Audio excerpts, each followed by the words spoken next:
The morning General Harwick walked into our FOB, the air changed. Not dramatically, not like in the movies where everyone snaps to attention and the music swells.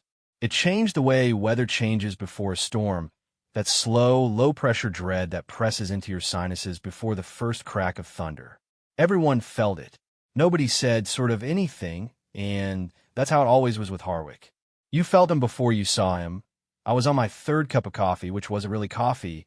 It was that powder disaster they ship in bulk, the kind that tastes like someone described coffee to a person who'd never had it, and that person mixed it up in a Humvee. I'd stopped tasting. It's somewhere around day 41.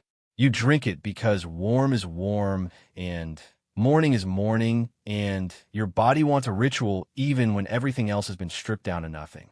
FOB Cradle sat in the valley between two ridgelines that the locals had names for, names none of us could pronounce right. We called them North Ridge and South Ridge. The Army names everything like it's filing paperwork. North Ridge was ours. Mostly. South Ridge was the problem.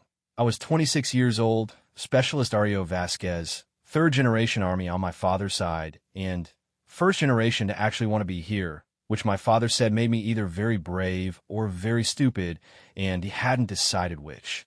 I'd been embedded with 2nd Platoon, Bravo Company for 7 months. Long enough to know which guys snored, which guys cried at night, pretended they didn't, and which guys would hand you their last piece of gum without you having to ask.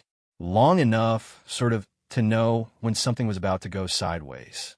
Sergeant Okafor was the one who pulled me aside before the briefing. Big man, Okafor, wide across the shoulders like a door frame that had decided to start walking around.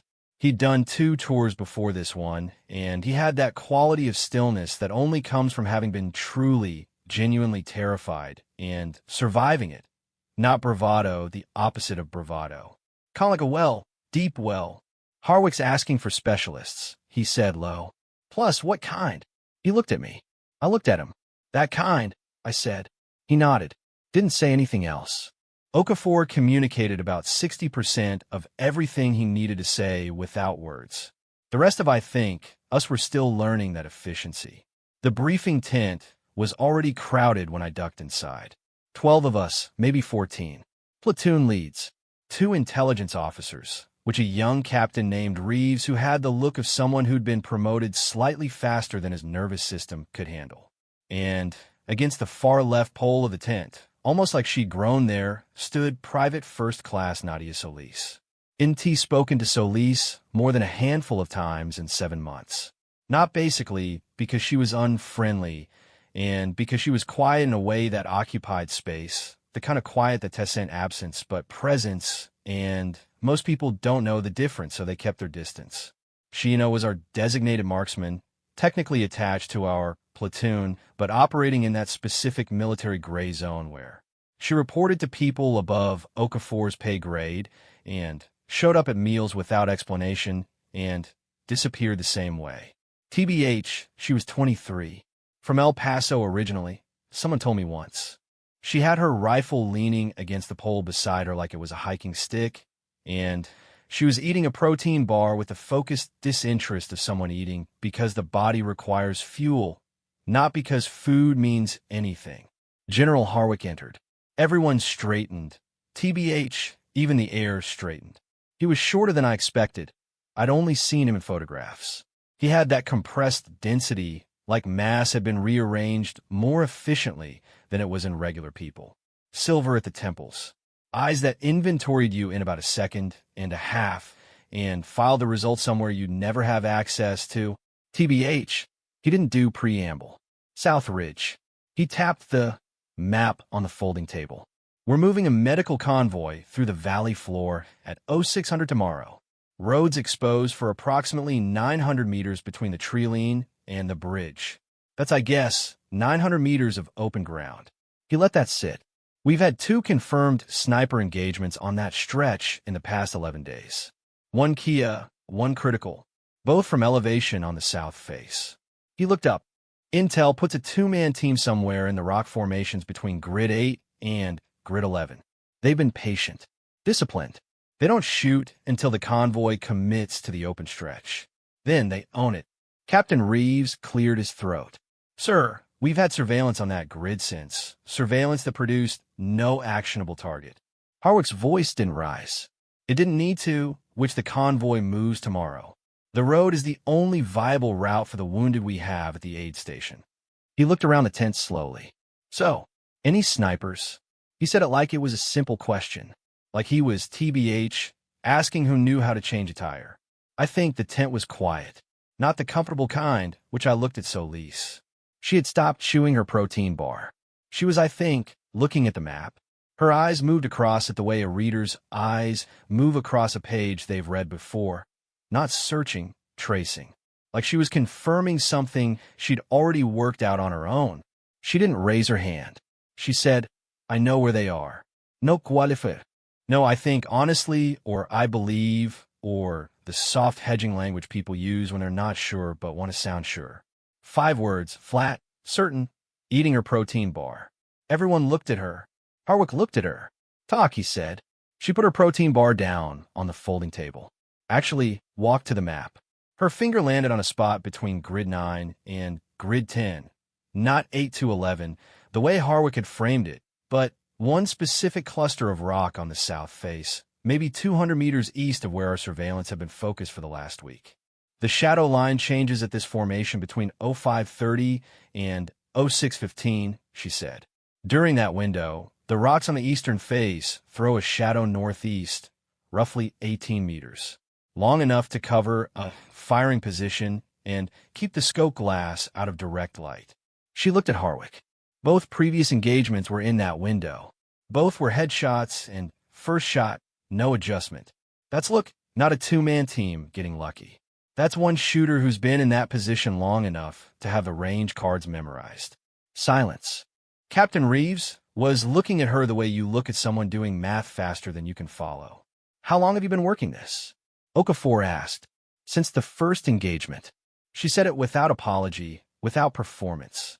I requested access to the incident reports. Nobody told me no. She hadn't told anyone, hadn't briefed anyone, hadn't asked permission to start thinking. I looked at Harwick.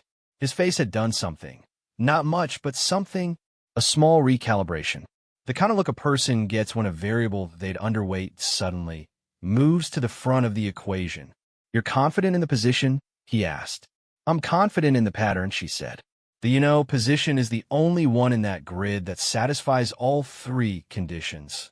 Shadow cover in that window, clean sight line to the 900-meter stretch, and natural egress east along the ridge. If I'm wrong, the convoy is no worse off than it's right now. And if you're right, she picked her protein bar back up. Then, I'll need to be in position before 0400. I didn't sleep that night. Not because I was scared for the mission, exactly, though I was the low-frequency kind that lives in the back of your jaw and makes your molars ache.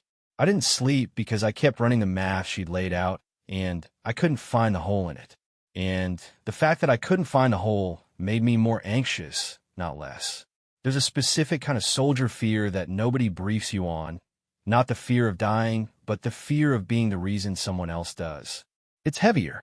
TBH, it sits differently. I carried a piece of it since Kandahar the year before, and I wasn't going to lay it down anytime soon. I was assigned to Solis's Overwatch support. Me, Private Cho, and Sergeant Fenwick. Our job was to get her to the position, secure her extraction corridor, and keep comms open with Okafor back at the FOB. Not glamorous. Not the front. But for what it's worth, the kind of work where if you do it wrong, glamour stops mattering entirely. We moved out at 0315. The night, was cold in the specific way Valley nights are cold in that part of the world, dry and absolute, like warmth had never been a thing that happened here, and the day's heat was just a rumor the air told itself to get through the afternoon. My boots had been damp since yesterday morning, and the cold had made them stiff. Every step sounded, to me, like someone dropping a hardcover book. I knew it didn't sound that way to anyone else. Knowing didn't help. South Ridge rises at a grade that would be a pleasant hike if nobody was trying to kill you at the top. With someone potentially trying to kill you at the top, each handhold becomes a negotiation between your body and your brain is fully aware it doesn't have leverage. Solis moved like she wasn't on a mountain. In my opinion, I'm not being poetic. I'm being accurate. Plus, she moved like the terrain was irrelevant information. Not carefully, not slowly, but with the automatic efficiency of someone who has been moving through difficult ground for so long that the calculation is entirely unconscious. Cho was behind me, breathing hard by the first switchback. Fenwick was muttering something under his breath that I chose not to make out. I was watching Solis's silhouette above us, and trying to match her pace, and mostly failing. We reached the position at 0440. It was a natural depression in the rock face, maybe 3 feet deep, oriented with a clean northeast sight line down through the valley. Shadow coverage was exactly what she described. From, in my opinion, here, the road was a gray-white ribbon below us, lit by a partial moon. The 900-meter stretch was entirely visible. It looked from up here gentle, manageable. That's always the thing about the view from above. Solis settled into the depression without fuss. Bipod down. Scope in. She made 3 small adjustments to her position. Weight distribution, barrel angle, something with her left elbow that I didn't fully understand. And then she went still. Not still the way people go still when they're trying not to move. Still the TBH, waystones are still. Cho and Fenwick took their corners and I took mine. My job now was to watch the ridge east of us, her egress route, and the most likely approach if anyone had spotted us coming up. The radio crackled, and Okafor's voice low, and even Overwatch confirmed position. I keyed the handset. Position confirmed. Plus 0442. Copy. Convoy stages at 0540. First vehicle commits to open stretch at 0600. Copy. Then quiet. The kind of quiet that has texture. Wind off the rocks carrying something dry and mineral. Distant, very distant, the sound of dog. Wonder for what it's worth. Hours on the perimeter, maybe, or not hours. The sky was starting its first tentative lightening at the eastern edge, the horizon going from black to something that wasn't quite blue yet. 78 minutes. I counted them in my head for the first 30, then stopped because counting was making them longer. At 0517, Solis spoke. 2 words. Not into the radio. To herself, or to the mountain, or to some private process I didn't have access to. There you're. Didn't. You don't break that. Whatever processing was happening behind those eyes, behind that scope, in that specific 2-way conversation between her and the physics of distance and light, you don't walk into it with your boots on. I looked east. My job was east. But basically, I couldn't help it. In my peripheral vision, her breathing had changed, or not changed exactly, but organized, slowed, and spaced in a way that was less biological and more architectural, like she was building something with her exhales. The shadow, for what it's worth, line was moving. I could see it from where I crouched, the slow creep of darkness retreating across the eastern face of the formation below us. The light finding rocks that had been gray and making them orange, exposing the terrain in increments. 0526. The convoy was 14 minutes from staging. Solis keyed the radio. Okafor. I've eyes on a position at grid 9er tac 2. Single shooter, I assess. He's in a shadow pocket, but it's burning off him. He's going to have to commit or reposition in the next 8 minutes. A beat. Okafor. Can you take him from current position? Yes. What's your confidence on single versus team? He's been alone up here for at least 40 minutes, and nothing's moved on the egress route. If there's a spotter, they're not in visual range of each other. A pause. I call a team of 1. Another beat. Basically this one longer. Hold. Okafor said. Wait for Harwick. 30 seconds. Felt, like a full rotation of the earth. Harwick came on the line himself. That almost never happens. Solis. Sir, I guess, walk me through what you see. She did. Clean, economical, no wasted words. Estimated position, estimated range. 1,140 meters, she said, which made something small and cold drop through my chest because 1,100 meters isn't a conversation. It's a statement of intent in a dialect most people never learn. Confirmed single occupant, confirmed orientation toward the road. She described the shooter's body position, the barrel angle, the way he was managing his own profile against the rocks. She described it the way you describe something you've been watching long enough to understand its habits. Convoys committed at 0600 regardless? She asked. Confirmed, Harwick said. Then, I'm taking a shot at 0558, she said, before the shadow fully burns off his position.